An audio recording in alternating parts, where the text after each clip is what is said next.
चलो रिवाइज करते हैं चैप्टर 1 ऑफ मैथमेटिक्स सीयूईटी के अकॉर्डिंग या फिर कह सकते हो बोर्ड्स के अकॉर्डिंग। तो पहला चैप्टर है रिलेशन एंड फंक्शंस। तो इस चैप्टर के दो पार्ट हैं, एक पार्ट में रिलेशन रिवाइज करेंगे, दूसरे पार्ट में फंक्शन। तो पार्ट 1 में हमारे पास रिलेशंस। तो कभी भी अगर इसमें दो सेट दिया हो, मान लेते हैं ये सेट ए है एंड ये सेट बी है, इसके अंदर दो तीन एलिमेंट है, इसके अंदर भी कुछ एलिमेंट्स है। तो ये जितना भी होता है सेट बी में और तुम्हारा एक रिलेशन डिफाइंड है set A to B such that, यहाँ पे कुछ तुम्हें फंक्शन नहीं कुछ कह सकते हो कुछ कंडीशंस दिए होंगे जिसको कि सेटिस्फाई करना हो, जैसे ए स्मॉलर देन बी, ऐसा कुछ कंडीशन दिया होगा। तो अगर ये set A to B defined है तो हमारे पास सेट बी पूरा का पूरा होता है कोडोमेन। मतलब ये हमारे पास होगा कोडोमेन, पूरा सेट भी होगा हमारे पास कोडोमेन, और पूरा सेट ए होगा हमारे पास डोमेन। एंड अगर कोई ये से रिलेटेड है, ये से रिलेटेड है एंड ये से रिलेटेड है, लेकिन देख सकते हो सी किसी से भी रिलेटेड नहीं है, तो जो रिलेटेड नहीं है उसको हटा करके, मतलब जो रिलेटेड है, जैसे ए बी डी हमारे पास होगा रेंज। ओके, सो इस रिलेशन का रेंज होगा हमारे पास ए बी डी। सो समझ के हो गया, पूरा का पूरा सेट ए डोमेन, पूरा का पूरा सेट बी को डोमेन, और जो रिलेटेड सेट बी में एलिमेंट्स हैं वो हो गया हमारे पास रेंज, जैसे यहाँ पे ए बी डी है। तो आगे चलते हैं, हमारे पास सबसे इंपॉर्टेंट क्वेश्चन जो यहाँ से आ सकता है, number of relations. Number of relation का एक direct formula 2 raise to the power m n 2 raise to the power m multiply n, जहाँ पर कि हमारे पास m होगा हमारे पास number of element in set A and n होगा हमारे पास number of element in set B. इसका एक एग्जांपल देखते हैं। अगर हमारे पास एक सेट ए है जिसके पास एलिमेंट है 1 2 3 और एक सेट बी है जिसके पास एलिमेंट है ए बी सी डी, तो यहाँ पे हम लोग देख सकते हैं नंबर ऑफ सेट ए में जो एलिमेंट्स है, एक सेकंड, नंबर ऑफ सेट ए में जो एलिमेंट्स हैं वो है नंबर 1 2 3, मतलब 3 एलिमेंट्स हैं, और number of elements in set B जो है वो है हमारे पास 4। तो इन दोनों को मिलाकर के नंबर ऑफ पॉसिबल रिलेशंस कितने बन सकते हैं, तो वो होंगे 2 raise to the power 3 multiply 4 equal to 2 raise to the power 12, जो कि निकाल लेना आगे क्या होता है। ठीक है, तो ये इंपॉर्टेंट क्वेश्चन है, डायरेक्ट क्वेश्चन आते हैं। तुम्हें ए और बी दे देगा, मतलब ए और बी एलिमेंट्स दे देंगे, ए में इतने एलिमेंट है, बी में इतने एलिमेंट है, तो बताओ नंबर ऑफ पॉसिबल एलिमेंट्स कितने होंगे, तो इसमें ये इंपॉर्टेंट है। हाँ, फिर आता है हमारे पास types of relations. Types of relations, relations के मेनली 3 टाइप है, रिफ्लेक्सिव, सिमेट्रिक एंड ट्रांजिटिव।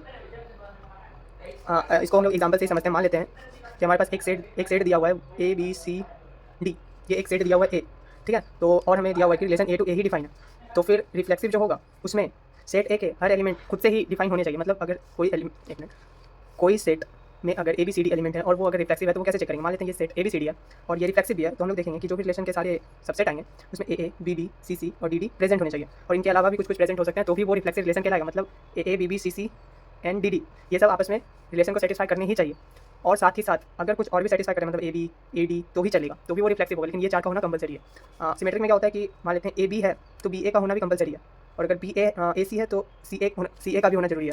लेकिन अगर कहीं पे ए डी नहीं है, तो ए डी नहीं है, मतलब अगर कुछ है तो उसका सिमेट्री होना जरूरी है। जरूरी नहीं कि हर एक एलिमेंट का होना और सिमेट्री होना, नहीं।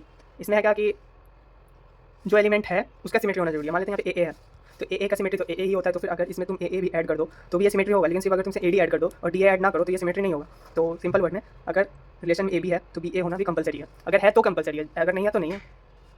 ठीक है, नेक्स्ट है ट्रांजिटिव। ट्रांजिटिव में अगर ए बी है, बी ए है, तो ए का होना भी कंपलसरी है। इसको अच्छे से समझते हैं। अगर ए बी है, बी सी है, देखो ए बी है और बी सी है, तो ए सी का भी होना कंपलसरी है। ठीक है, अगर कोई रिलेशन ये तीनों है, रिफ्लेक्सिव भी है, सिमेट्रिक भी है, ट्रांजिटिव है, अगर तीनों है तो उसे हम कहेंगे इक्विवेलेंट रिलेशन।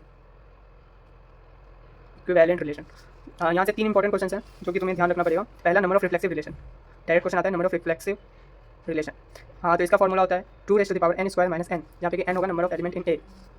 ठीक है, जहाँ पे कि n है, n is equal to number of element in A, अगर तुम्हारा relation A to A define है। सारा ऐसा ही होता है, ए टू ए ही डिफाइन होता है। सीयूईटी में तो हम अलग क्वेश्चन देखे नहीं है कि ए टू बी डिफाइन है एंड देन रिफ्लेक्सिव पूछ रहा है, ऐसा तो हम देखे नहीं है, पता नहीं होता भी है या नहीं।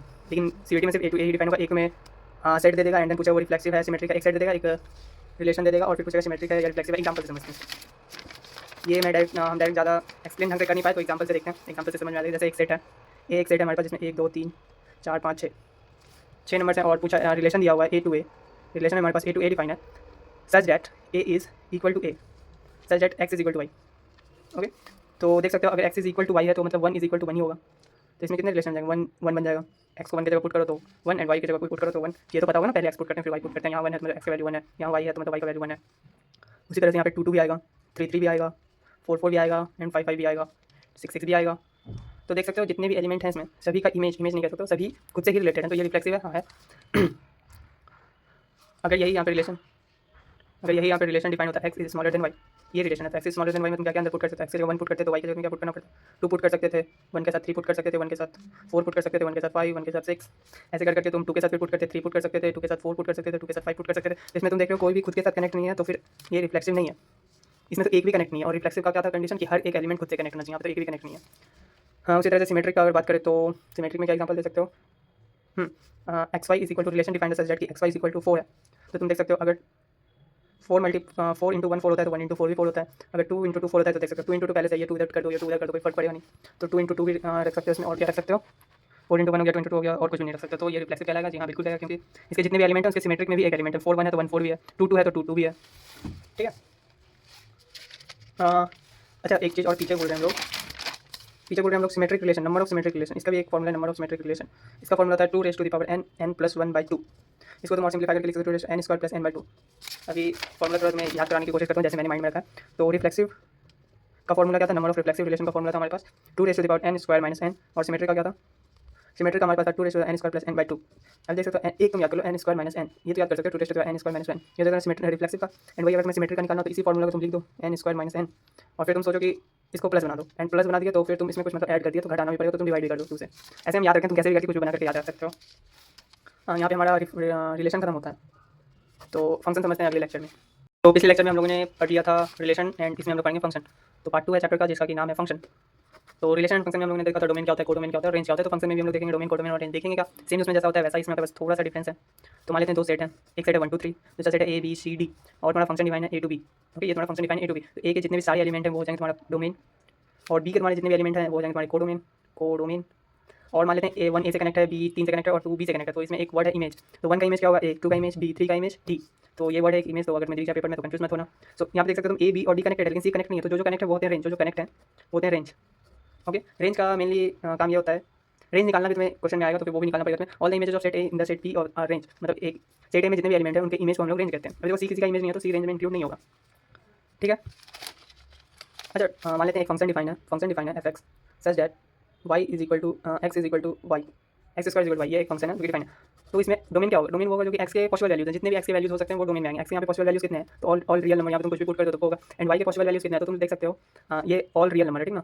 ऑल रियल नंबर x पे तुम कुछ भी पुट कर दो उसका आंसर तो आएगा। तो x पे हर एक नंबर डिफाइन है, तो ऑल रियल नंबर डिफाइन है। तो ऑल रियल नंबर क्या होगा तुम्हारा डोमेन। अब देखो रेंज क्या होता है, रेंज होता है कि डोमेन पुट करने पे तुम्हारे y पे कौन कौन से वैल्यू आ रहे हैं। तो तुम यहाँ पे देख सकते हो x स्क्वायर है, तो तुम पढ़ोगे x स्क्वायर है, तो ये फिर कभी निगेटिव नहीं हो सकता, क्योंकि कोई भी नंबर का स्क्वायर लोगे वो हमेशा पॉजिटिव ही होगा। 2 का स्क्वायर लोगे तो 4 होगा, 2 का स्क्वायर लोगे तो 4 होगा, और -2 का स्क्वायर लोगे तो भी 4 होगा। तो ये कभी निगेटिव नहीं हो सकता। हाँ, 0 का स्क्वायर 0 हो सकता है, तो y का पॉसिबल वैल्यूज क्या होगा, निगेटिव नहीं हो सकता है, 0 हो सकता है। 0 से लेकर के इन्फिनाइट तक कुछ भी पुट कर दो वो y का वैल्यू आएगा। x का वैल्यू तुम कुछ भी पुट करो, लेकिन y का वैल्यू हमेशा 0 और इन्फिनिटी के बीच में ही होगा, और 0 भी हो सकता है। तो रिवीजन करें तो फास्ट ही करना पड़ेगा। तो फंक्शन के कुछ टाइप्स होते हैं, जैसे रिलेशन के कुछ टाइप्स होते हैं, रिफ्लेक्सिव, सिमेट्रिक और ट्रांजिटिव। तो फंक्शन के भी कुछ टाइप होते हैं, फंक्शन के भी टोटल 4 टाइप होते हैं। तो वो देखते हैं हम लोग 4 कौन कौन से टाइप है। पहला है वन वन फंक्शन, दूसरा है mini one function, many one, तीसरा है ऑन टू फंक्शन, और चौथा है into function. One one function को हम लोग इंजेक्टिव फंक्शन भी कहते हैं, ठीक है, और ऑन टू फंक्शन को हम लोग सब्जेक्टिव फंक्शन भी कहते हैं।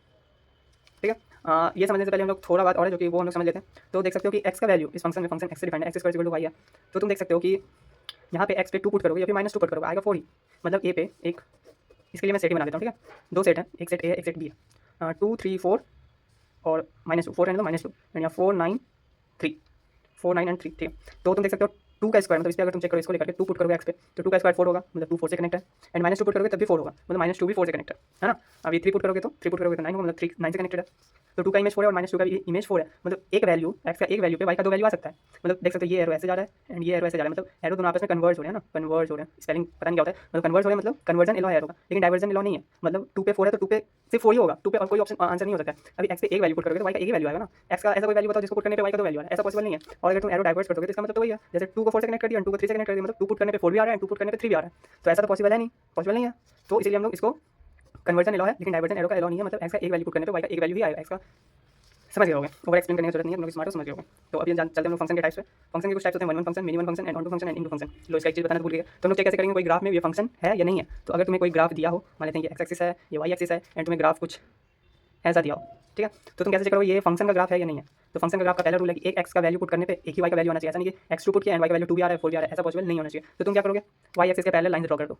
एंड अगर तुम्हें कहीं पे भी दिखे कि लाइंस ग्राफ के एक पॉइंट से ज़्यादा पॉइंट पे कनेक्ट हो रहा है, तो वो फंक्शन नहीं है। मतलब पैरेलल लाइन जो y के ड्रॉ करोगे, वो ग्राफ जो तुम्हारा ड्रॉ होगा उसके सिर्फ एक ही पॉइंट पे कट करना चाहिए। अभी तुम देख सकते हो कुछ ये देख सकते हो तुम, सिर्फ एक ही पॉइंट पे कट कर रहा है, ये लाइन भी एक ही पॉइंट पे कट कर रहा है, ये भी एक ही पॉइंट पे, ये भी एक ही पॉइंट, सारी लाइन एक ही पॉइंट पे कट कर रहे हैं, कोई भी लाइन 2 पॉइंट पे कट नहीं कर रहा है। इसका मतलब एक x का वैल्यू पे y का एक ही वैल्यू आ रहा है, एक x का वैल्यू पे y का एक ही वैल्यू आ रहा है ना। तो तुम देख सकते हो एक ग्राफ ये है और ये ग्राफ तुम्हारा कुछ ऐसे दिया हुआ है, ठीक है। तो अगर तुम लाइन ड्रॉ करोगे, ये देखो एक x का वैल्यू पे तुम्हारा 2 y का वैल्यू आ रहा है, तो ये फंक्शन नहीं होगा। पैरेलल लाइन ड्रॉ करो y के, ये y एक्सिस है, ये x एक्सिस है, पैरेलल लाइन ड्रॉ करो y के, अगर वो ग्राफ के 2 पॉइंट पे कट कर रहा है तो वो फंक्शन नहीं है, अगर एक पॉइंट पे कट कर रहा है तो वो फंक्शन है। रिवीजन के लिए इतना काफी, अगर पढ़े होगे तो समझ होगे।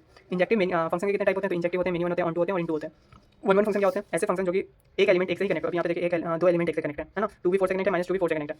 तो 1 1 फंक्शन क्या होते हैं कि एक एलिमेंट एक से ही कनेक्ट हो, अगर वो कंडीशन सेटिस्फाई कर रहा है तो वो 1 1 फंक्शन है। तो अगर f(x1) इक्वल टू, इसको तुम देखो कैसे कि 1 1 फंक्शन है या नहीं है, तो सीधी सी बात है कोई फंक्शन तुम्हें दिया हुआ होगा तो तुम पुट कर देना f(x1) is equal to f(x2).